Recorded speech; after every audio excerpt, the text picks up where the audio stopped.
our consciousness can scan our own body and actually shift the very sensory system that's receiving this information from the environment, which ties into how we create the world. Sometimes as people are scanning their body, if they're really actually going into all their senses and not just our thinking mind, like, our mind can trick us. Yes. And it can say like, no, that's not really an issue. No, I don't really feel it there. Yeah.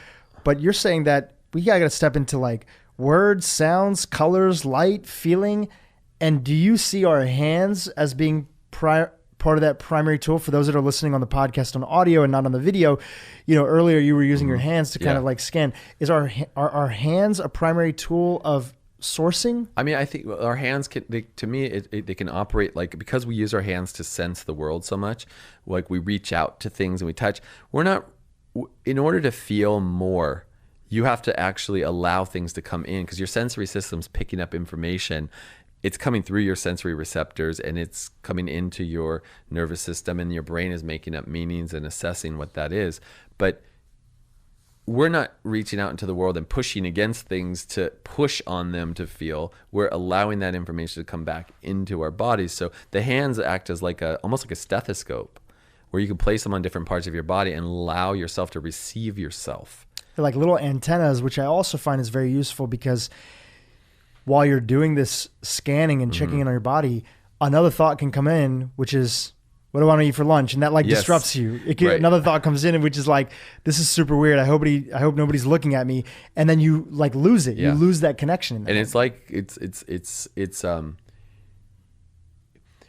where we get tripped up and where conditioning comes in and where beliefs come in, and the activity of the mind comes in, is that we can be completely conceptual about an experience that we're actually not having, because if we were to have the experience, it would just be liberated energy, would be flowing. But because we have a judgment or a observation about what might be there, it keeps us in this separation from the actual experience or feeling of our body. So for example, like let's say my shoulder's hurting, and I have all these theories about why it might be hurting, and I'm visualizing, I'm seeing like maybe it's the tendon, maybe there's a tear in the rotator cuff, or maybe it's like all these reasons. Oh, I was doing push-ups, I was doing my headstands and yoga, or whatever I was doing.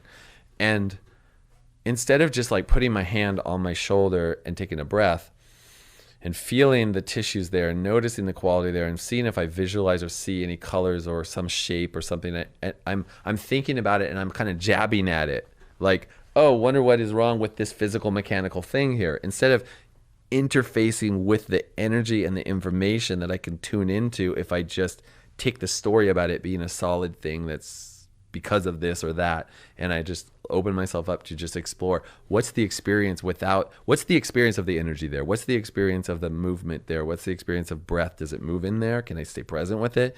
And I set all of the stories about it aside for a moment and just feel. And this is called somatic awareness, basically. It's feedback from the body without a story or a judgment, and just listening to and tuning into, noticing what shows up on the radar of my conscious mind when I stop trying to do something to this. Because I might touch my shoulder and I have an agenda to make this go away, which is usually, especially achievers, right? It's like, I want to get out there and do whatever I want to do. I want to be working out. If I'm not working out, the tone of my body is not going to be where I want it to be. And if the tone of my body is not where I'm going to, want it to be, then I'm going to be depressed, right? You could have a whole thing built up around why you need to push yourself. Even starting from the standpoint of like, there's this pain and it's wrong. Instead of like, okay, why is this here? Yes. What story is my body telling me? What story is the energy telling me? Yes. What is the narrative behind this? Because as soon as we even start off from a place of this thing is wrong, I need to fix it, we have already placed a judgment. Yeah, for sure. I mean, pain is really, you could simplify it down to just be like, hey, pay attention. That's your body telling you, hey, pay attention. And something needs to change in somewhere, in some dimension, on some level. If it's a stove, your hand's on it, it's like, hey, pay attention, you need to pull your hand away. If it's a low back pain and it's chronic and you can't seem to find what it's tied into physically, mechanically, there's tension there, but it's like you did the x-ray, you did the MRI, it's not really going away, you're like, what is this? Then it might, and it's still persistent, it might be telling you like, hey, there's something going on in your relationship, or something going on in the way you're, approaching and stressing about finances, or there could be, there's like actual research on that. Low back pain in men and women, but financial stress, job dissatisfaction, relational stress, high correlation on the social sciences side with those types of pain in the low back. Why? I mean, you could speculate all kinds of reasons. You could say maybe it's the first and second chakra energetic centers, where they're tied into survival and tied into your sexuality. And, like we could use whatever maps or models we want to bring in from whatever traditions, which I've been open to. I'm like, okay, well, what did 5,000 years ago did they say in the Vedic texts? What about the neuroscience that's out now? Like, what about the biochemistry of this? What's going on with it? So I want to like take all that in and then see where can we use wisdom and also science from different methodologies and stuff to kind of bring together a model that supports and allows us to be more empowered in the way that we move about the world and how we experience our body and the world. And one way that we can, in a way, hack our own system is recognize that we have the ability to interface with the very system that's experiencing the reality that we're experiencing. So it's like our consciousness can scan our own body and have an interaction with and actually shift the very sensory system that's receiving this information from the environment, which ties into how we create the world. So we have this like really what it's called, some people call it a strange loop of consciousness. We're observing, and as we observe, we're changing the very mechanisms through which we observe. So we have a lot of power. On a small level, and there's all these little tiny ways that I think that, your work has been great in the conversations that we've had, that I become more present to the different ways that I store energy in my body. And even prior to having met you, like little kind of indications, because everybody notices, they're very subtle, but you kind of notice these small things about your body, about where there is discomfort. You might have labeled it as this, but you can sense through the lens of this conversation that there's stagnation of some sort. And I notice, for example, for me, that when I have to let somebody down, for example, if I have to tell somebody information that I perceive is going to let them down, which I can't possibly know. This is my own projection. So let's say somebody might want to come on this podcast, and for whatever reason, I've just decided either I've done too many episodes on that topic, or, I don't want to do it. Yeah. I often find that because I hold a lot of the stagnation in my stomach, in my gut, which is interestingly enough, when you did your session on me, I felt like a little bit of a spiraling, my girlfriend had asked me like, how was the session? I was like, I got kind of like a little bit of like a slow moving tornado in my gut, and like things were just moving, even though I didn't like move around like a crazy amount or anything. I felt that. Okay. So again, we can just put different lenses and maps and models on this, but you could say, like, I'm not saying this is why, but that area in like the yogic and Vedic kind of tradition is like the third energy center or third chakra, which is tied into the will. It's also tied into boundaries and setting boundaries and holding boundaries, and how we say like yes or how we say no, and where we feel like we have to take responsibility for something, or we feel like we are not able to hold that line with something, and then you have this like, and our gut intuition, right? And you have this situation where you're like dealing with, do I say no to, I need to say no to this person, but I don't want to, again, that's not, it's not like, in my way of looking at things, that's not why, but it's like, it's interesting correlation. It's like, here's that area, here's the area that's tied in, so you see like these, there's like, a narrative you're saying. You're basically saying there's a narrative. Yeah, and what anecdotally sometimes I would do is I would not sit down when making that decision. Even if I was writing to somebody, I'd stand up. I try to get things moving, because when you're sitting, it's kind of like compressed. And I actually found that it's sometimes harder for me to deliver what I consider to be bad news or tough news for somebody else sitting down, because I already feel stagnant there. And now I'm compressing it. And so I'd stand up and I would just sort of like put my hand on my belly. Yeah. And I might rub a little bit, or I just might put it there, and that would, call it whatever you want to, but just, I would feel like that kind of would give me sometimes the courage to just move through it. Now, growing up, just to kind of connect this, is that I I became clear after many years ago doing a lot of different work, Tony Robbins, landmark education, many different things that were out there, is that one of the insecurities that I would keep up was this feeling of like, I had to always be there for people because when I was younger, I moved around a lot and I was always the new kid and I didn't always feel like people were there for me. So there was an insecurity and then basically a survival mechanism, which is be there for everybody else because people weren't there for you. But then the good and bad of that, sometimes you feel like you have to be there for people when you don't want to be there, and then stagnant energy that gets created from it. And then just the cycle of playing into it and not being aware of it. Much later in life, I became aware of it and started to sometimes consciously catch myself in that moment.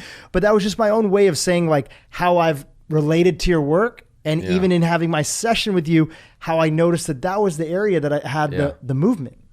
Yeah. I mean, that is like an anchor, that usually we'll have a region of the body or regions where they're more symptomatic for us. So some people it's like throat, or some people it's lung stuff, or some people it's, in their low back or your gut, you'll have sort of patterns. And when you adapt yourself to a situation because what is authentically true for you and what you would like to be doing or how you would like to be expressed is overridden because it wasn't okay or wasn't safe or we just didn't have the resources and the body got triggered and now we're not happy with what we're doing. we're not, let's say as a little kid and you look, what you want to do is go run and play in the park, and what you had to do is sit and like do this homework, and you're not happy and your body is tense and you're in reaction. Is that to say that we should just go let kids play and not do homework? No, but it's helping maybe a child to understand that like, hey, your body wants to express and do this. Make the sound. Go have a fit. You're still going to do the homework, but like let it express out, get it out of your body, and then you'll be able to move through the homework so much faster because you'll be in a flow state, and then you can go play. But like it's understanding that we got to allow the expression of what is really being felt to move through our bodies as movement and sound and actually energy flow, or it will build up. And when it builds up, systems start altering their function. So I shared my example. I think it'd be great. There was an example of a woman that I think you had worked with her before the show, and she came in as a testimonial on the GOOP Lab. And I believe she was an entrepreneur now. And she had a story about living with a bunch of people and kind of like where her stress came from. Does this ring a bell? I'm trying to remember. Yeah. Can you give me a little bit more?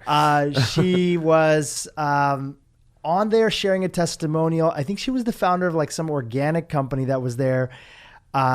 And she had met you a while ago, and she's an entrepreneur now and very successful, but she was on the verge of like a relationship ending. Anyways, we can go back to somebody else. To like grab is there another example? So we'll forget about her. And if you want to watch her story, you can go watch it. Yes. And we'll have a link to Netflix and people can check out that episode. Is there another example where you can kind of tie everything together that you were talking about, the same way that I shared the analogy of a past patient or somebody that shared their story that you've worked with about how their energy was kind of related to this narrative of suppressing something in their life? Yeah. I mean, there's so many stories, but like, I've had people where their whole, I had one. So things can happen really quickly if you're really ready to unhook from the whole pattern that you've been holding, maybe sometimes your whole life. I've had people, on the extreme side. This is an extreme case, but it's happened multiple times where I worked with a woman one time who, she was a young woman. She was like early, probably mid-20s, about 25. She was going to college in Northern California. She had a fiance. She had a job that she was in, and she had a whole life set up around this trajectory that was really not at all congruent with what she really wanted, but she was literally living the life that her parents, told her that she needed to do. You need to go to college, you need to do this, you need to do that. So she was living for everyone else. Now, and then the relationship she was in, it was like, she wasn't really in love with the person, but it was like, he was the fit. Like he checked all the boxes on paper, but her heart and her soul was not, engaged with him. Her mind was. And the classes she was taking was not a major that she was really wanting to do, but she was doing it because she was supposed to do it. And so when she came into my office with back pain, and her body was twisted, like, I mean, when she was laying on the table, her right leg was like an inch shorter.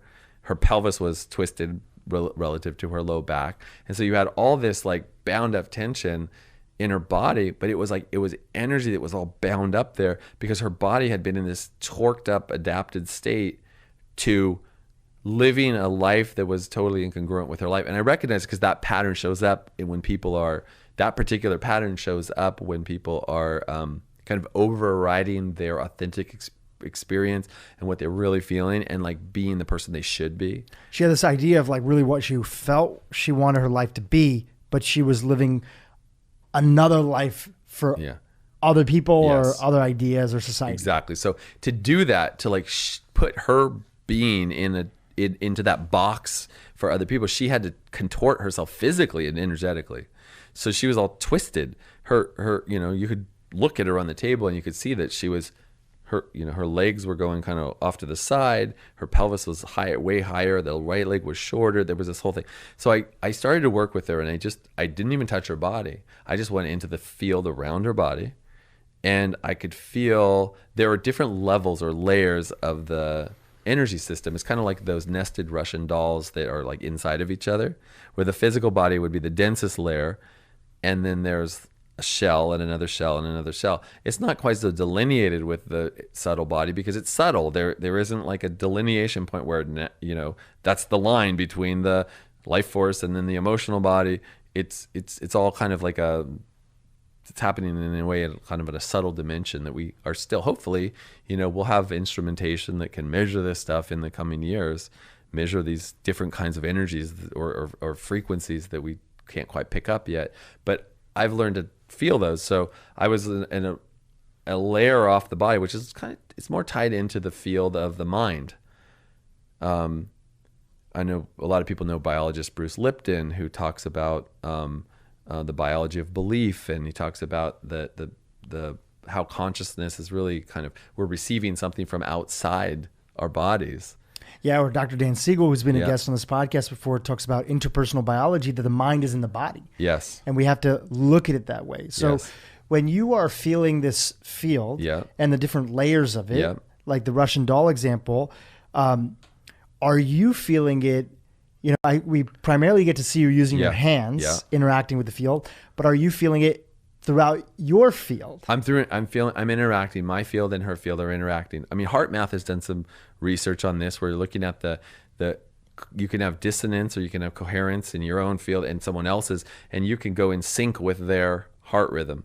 Your brain waves can sync up or entrain to their heart rhythm, and the person whose heart actually is more coherent, it's in a more coherent rhythm, and they're more connected, they will entrain, or they will bring along the person who's less coherent into their field, and they will start to entrain them to their frequency. Yeah, which could be also related to like the energy that the mitochondria give off. Yes. With the highest concentration of mitochondria in our heart. Yes. And the mitochondria are literally like our energy pack.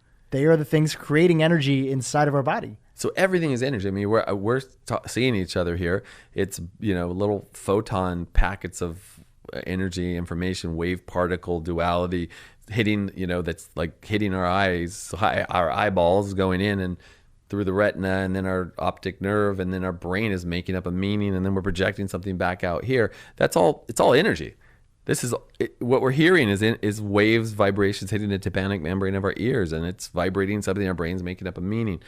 So while I'm working with this woman and I'm working around her body and I'm in that field, I'm observing her on the table. I'm feeling the field around her body where I feel the most rapport. So like that sense of being stared at we were talking about earlier, or the sense of being in a space with someone where they come a little too close and you're like, you're a little bit in my space, right? Or they're a little bit far away where it's a little weird. You don't feel that connected with them. There are like distances and things that we're measuring and calibrating constantly in our sensory system and our energy system. And that's like these interactions of the field. So I'm interacting with her field. I'm feeling, not just with my hand, I'm using my hand almost like a gauge, but it's not like I'm doing something or taking something in. I'm feeling it with my whole awareness, but I'm using this as a way to kind of feel? Where about off the body do I engage with her? And then as I start to work with, in this case, I went into the field that's tied more into her mind, and I saw, and this is where it gets like, how can this happen where we can just hold the hand here and then the body moves like this? This is a leap, but I suspend the experience of her as a solid object of the body, and her as a personality, identity, as a solid person, that she is this person. And I kind of travel into my consciousness into this place where I'm expanding beyond the 3D world. Like, so I'm doing this all in my visualization and my internal experience, and I'm going beyond the visual in the 3D world, and I'm going beyond even time, because time is also an illusion. It's like linear time at some point. When we go beyond it into the next dimension, time is the fourth dimension. So third dimension is the volume of our bodies in our world. Fourth dimension is time. So the ability to move about in linear time, we can't just like go to the future and go to the past and move about, because we're locked in the 3D world. But the fourth dimension is time. If anyone saw Interstellar, the movie with Matthew McConaughey, in that movie, they go into a portal, they go into a black hole, wormhole, and they're moving about, and he's able to move about in the fifth dimension. In that movie, they do a great piece on that at the end, where he's able to move about in time, just like we can move about. I can walk out this door, go down the street, get a glass of water, come back, and I've moved about in the 3D space. But if you could actually move about in time and go to any point in time, you would have to have transcended somehow this 3D body.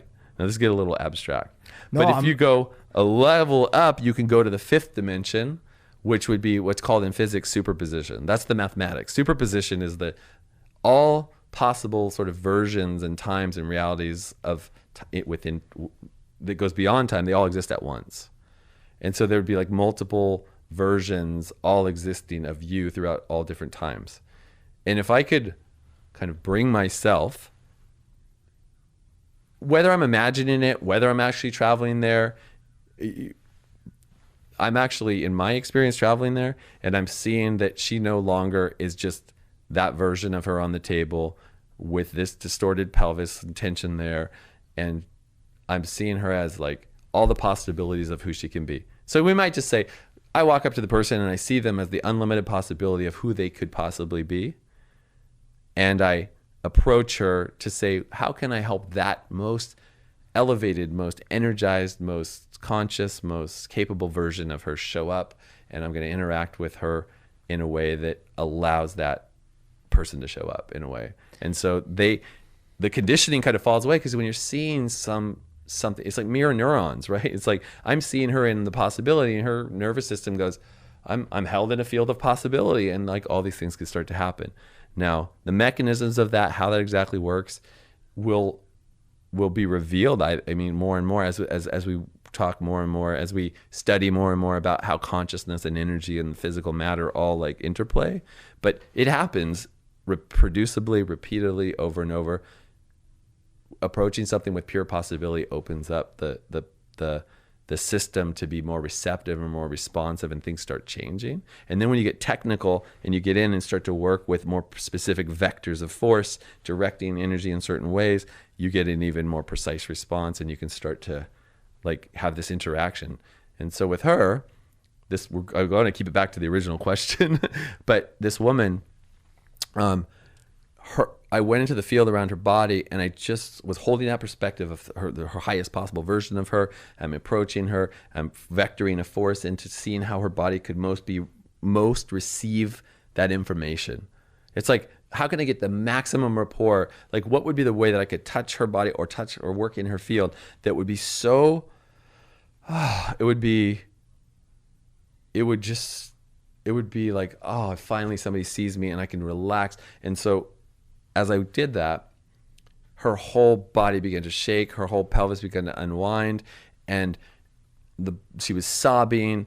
Her spine was cracking and popping. I wasn't touching her, but it was as I was just interacting with the field, and then I touched a couple points to help anchor it, and her whole body completely cleared, and she was in a puddle of tears, but all the tension was out of her body, and it was like she was laying totally straight on the table, and she was like, I don't know what just happened. This happened all in about like 15 minutes. I don't know what happened, but whoever that was laying on the table, I don't even know who that was. Like I see and recognize it was like some version of me that was all torqued up, but somehow I was trapped in that reality, and I feel like I'm in this other reality, and I'm watching and seeing that I'm not that anymore. I'm still me, but it's like I was this kind of reduced version of me. She went home and she was like, I had a conversation with my fiance, and I was like, you know what? We love each other, but we don't love each other. And he was like, yeah, you know what? We were totally trying to force this. And they like decided to just like part ways, but like stay friends. She was like, these classes I'm taking, this is not for me. This is for my parents. She literally got back into realignment in her life. She got realignment. She dropped out of those classes. She ended up telling her parents for the first time, like, this is what I really want to do. She ended up signing up for like a culinary institute in Italy, and within like a few weeks she had moved to Italy. And I got this was like one session, and then I got an email from her a little down the road that she was like living this amazing life, and like everything had changed, but everything was like effortless now. Like her whole life had been effort, and everything was effortless. And it wasn't like, oh, I did some miracle thing that changed that. It's like something happened in that interaction where she was able to see herself in a way that everything really was possible, but the conditioning was like a dampened down, distorted version of that she had lived her life in, and that made it not possible because she couldn't escape the gravity of that heavy kind of blanket of conditioned energetic and consciousness like encoding that had happened in her life. And we just kind of created a possibility, and then the body just starts liberating, because it's like you let out a dog that's been they're created in their little kennel, and then you like let them out into the park, and they're just like, whoa, they just like they go crazy. They get to express. And so it was like that for her. It was just like, I can live.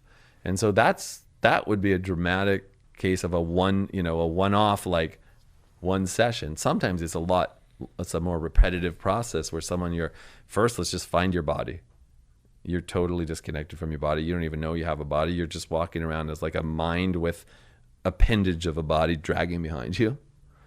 And we got to get you back into your body, get you connected, and then you can start to have a better assessment and association with, what do I need and what do I want even.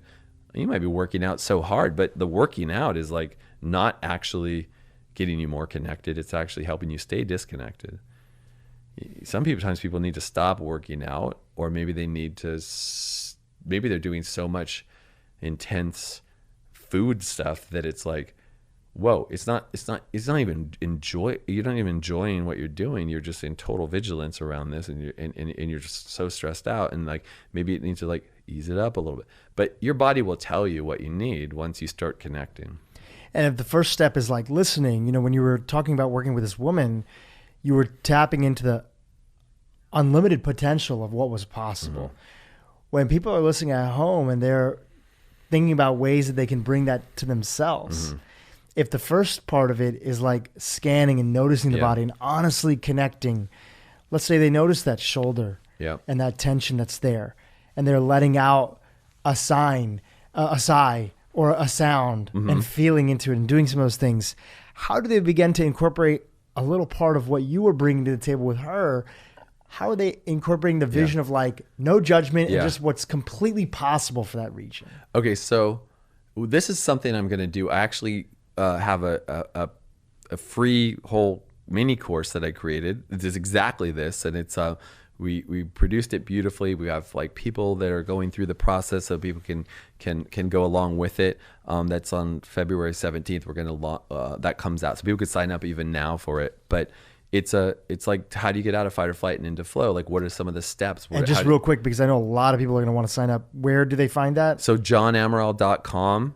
And right on the homepage, there's a video for it. There's like, it's opt-in for it. Like you can, this is just like, we already have, I think after the Netflix thing, like 15,000 people or something are from all Incredible. around the world are already part of it. So it's like, it's really going to be a beautiful community of people learning how to connect and express. And so one of the things is that you can start to do to hold that sense of like unlimited possibility in your consciousness is, an LCD screen or like a TV, when you step away from it, you're pretty far back, and you see this clear picture, you see a whole movie going on.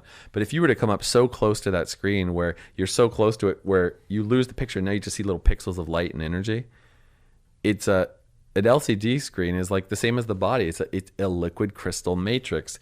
Liquid crystal changes configuration when energy moves through it in different ways. And that's how we see the colors, blue and reds and greens. It's combinations of electrical current going through and changing the configuration of this liquid crystal medium, which is the LCD screen. The same as the body is the same thing. So we can like go really close to the body in a way where the story about our body being a certain way is a mental construct. The experience of our body, when we go beyond it, we zoom in and close enough to get into the pixels of light and energy and information. Now we're like right in the experience of it. We can actually now have an experience. And so when you touch your body, when you approach your body, it's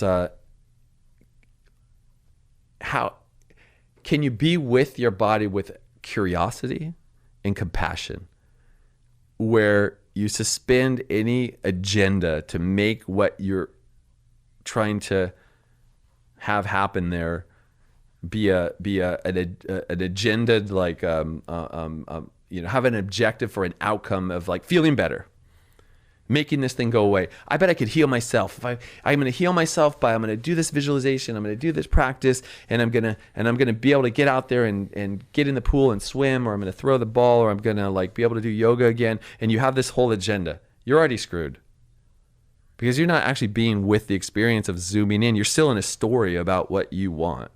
And your body doesn't care what you want when it's wanting your attention. Your body cares what you want. You could direct. Wim Hof, right? We know you can and the Tumbo monks and all that. You could like melt snow around you. You could go in freezing cold. You can direct your body to operate in certain ways, which is an incredible skill. But there's another piece too that's also necessary for fulfillment, and that's to be able to allow and experience your body without an agenda, and let your body direct to you what you might need to know that you weren't allowing in because you already know. It's like talking to someone who already knows everything.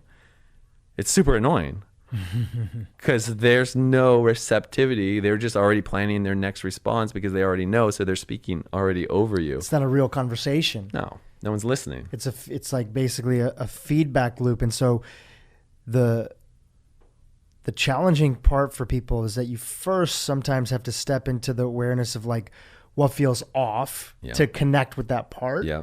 Right. It's very hard for people to just not think about kind of what feels off, and you could say what feels disconnected. Yeah. Because there's no judgment on that. Yeah. Sometimes things are in connection, sometimes they're not. So you got to step into what feels a place of disconnection, direct energy there, but then let go and just really listen for what will show up. And if anybody's familiar with like 5 rhythms and love like that. The dance method, Gabrielle Roth, who I had the fortunate pleasure of becoming friends with before she, a couple of years before she passed away. So much of her work in ecstatic dance, you can Google it, 5 rhythms, ecstatic dance, is actually listening to your body and letting your body tell the rest of it what it wants to do, instead of it coming all from the brain into, okay, what should I do now? Should I do this? Should I do that? What if we just felt into it and saw what happened? Like one time I was just sort of like feeling into that, going back to that decision-making process, everything. I just was like, you know what? I need to move a little bit. I started doing some squats. I shook out my hands. Yeah. And then I did whatever needed to be done. Yeah. It could be that simple sometimes. Totally. Sometimes it's just moving the body, like letting the body express. I love Gabrielle Roth's work. It was like, like staccato, or you would do lyrical. You do these different rhythmical patterns, which just let yourself explore and see what your body wants to do. My friend Julianne Hough, who is right now on tour with Oprah and Oprah's 2020 Vision Tour, she is doing something that she calls Kinergy, which is a methodology that uses dance and expression, but it's incorporated elements of what I do, which we work together to help her get the breathing patterns, how they affect consciousness, what do these movement patterns do when we move our body and breathe in this way, in this particular pattern. And she's like encoded that into this dance process. So people are like moving their bodies through the elements, and they're breathing, and they're feeling the earth element in their pelvis, and then they're going to the fire and the air, and going into the, so they're going through this whole process of expressing what, and it just feels like you're doing this dance, but it's actually changing consciousness and shifting energy patterns. So this is like getting injected now into the culture. Like there's more definite, there's definitely, when I was in Davos, I was talking to one of a woman that does unconscious bias training for like huge organizations around the world. And she was like,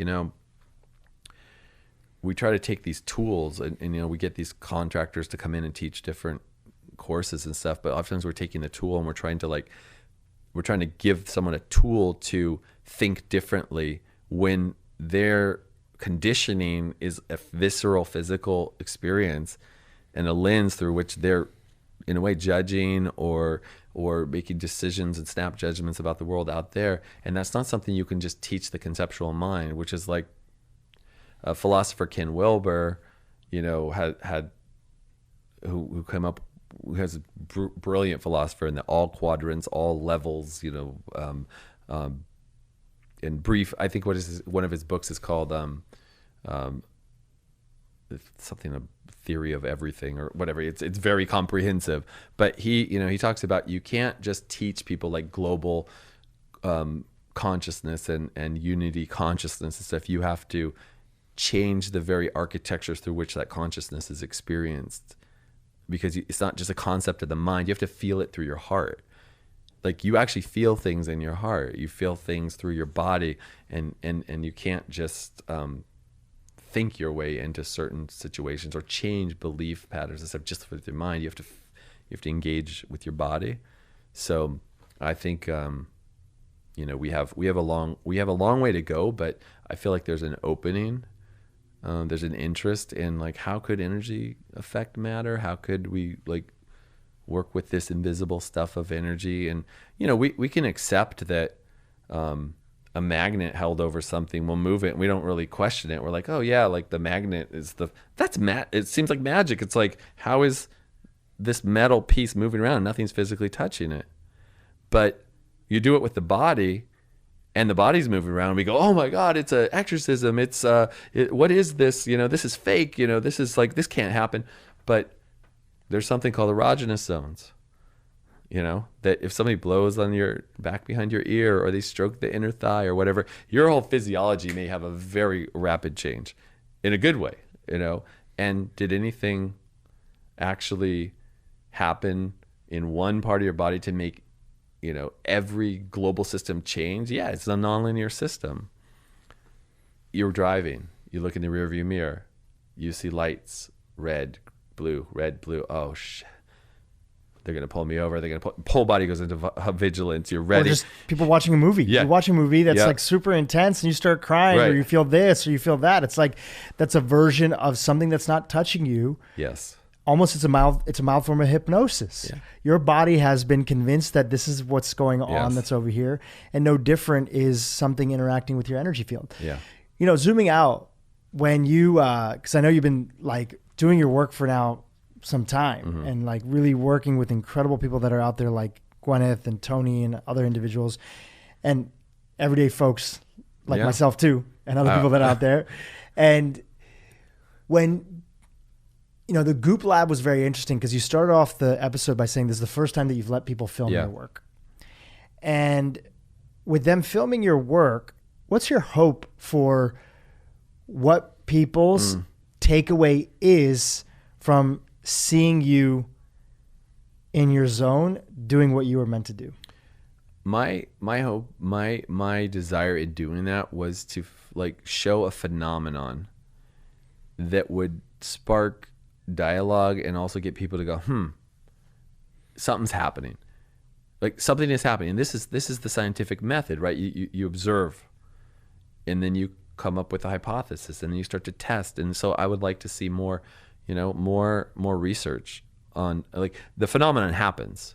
I mean, this is something that is reproducible. It happens. The body moves, energy is released and liberated. People feel, lighter. They feel freer. They feel more open. They feel more creative. Like, challenges that they're going through sort of seem to fall away. They feel possibility again. They feel, in this energetic flow state. They feel like they can kind of do anything.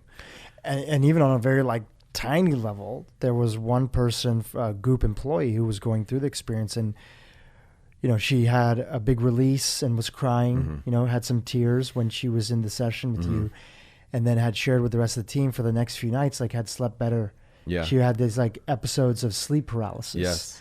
At night, and she said that she wasn't having those and she was just sleeping better. So just even on a practical level, like the energy flowing better so that you could just get better night's sleep. Yeah, people sleep better. She also like violently threw up like later that night for like a few hours, and her body was just releasing. Sometimes the only way we'll make a sound. She wasn't like on the table. She was very, very like very low key. Yeah, stoic. Like, right?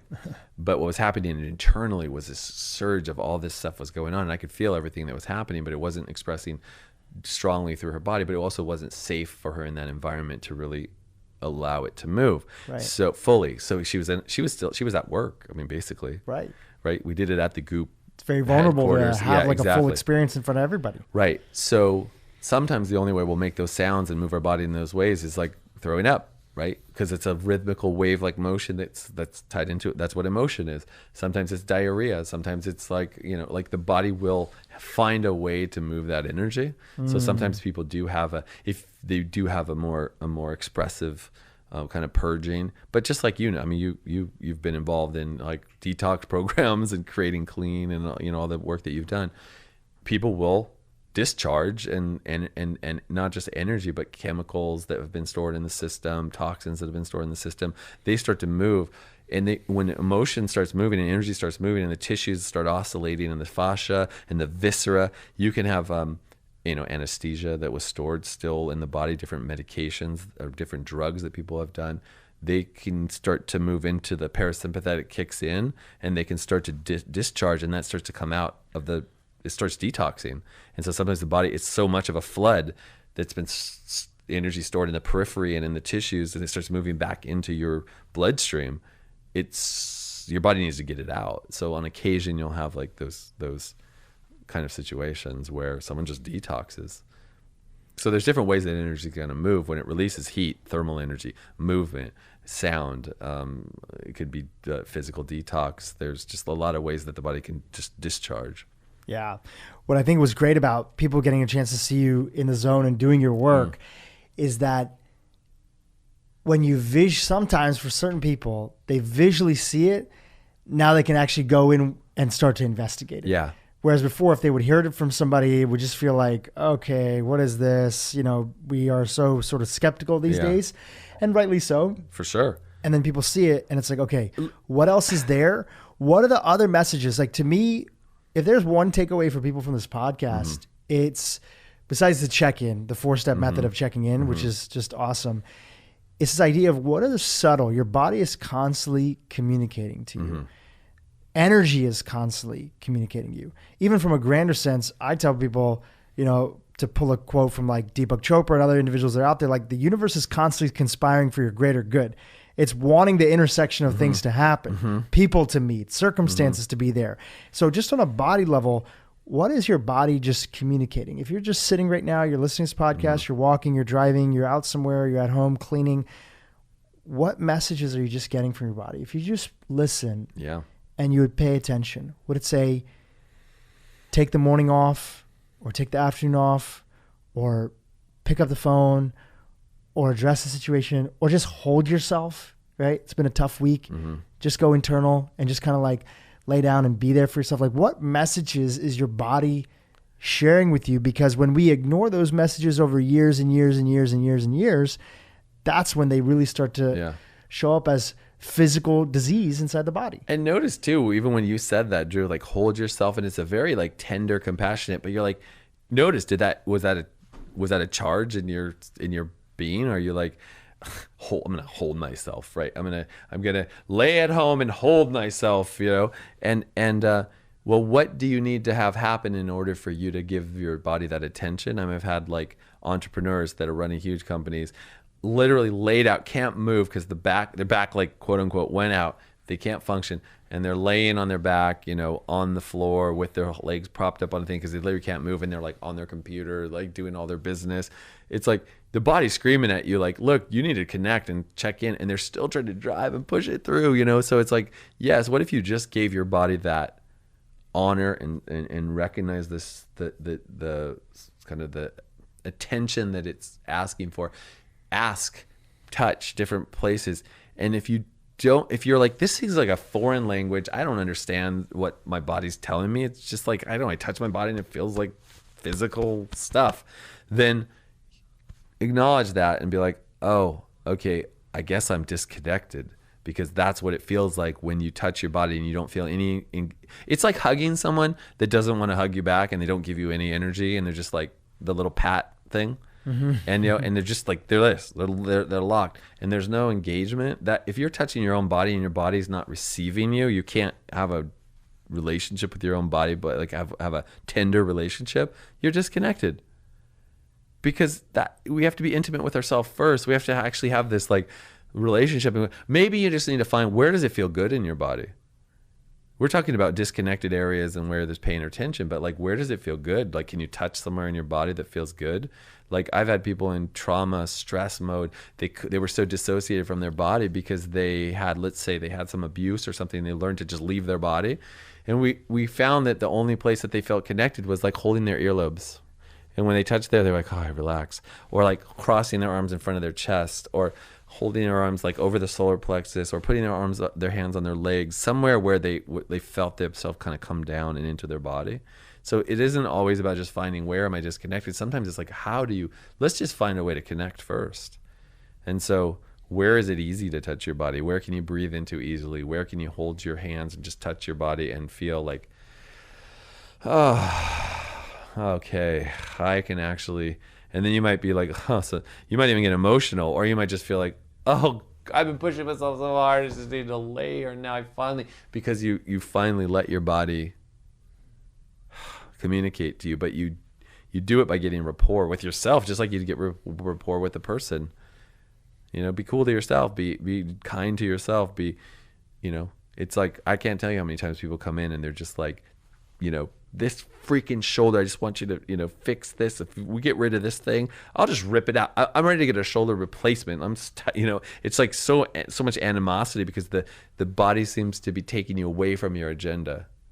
But I can guarantee you, if you like tune into it and listen to it and really be with it, it will take you on a different trajectory than your mind thought you needed to go. And if you listen to your body and you honor it, it will lead you, which is where I came up with the name Body-Centered Leadership for one of my programs. So it was like, what if you just listen to your body and let your body lead you, instead of you thinking you had to figure it out, from your mind. Hi, everyone. If you liked this interview with my friend John Amaral, you're going to love this interview with my dear friend Peter Crone, all about freeing your mind. I explained the biggest addiction any human being has is their memory. And with, past hurt informs future fear. So whenever we've gone through something, I don't care if it's one of my athletes who's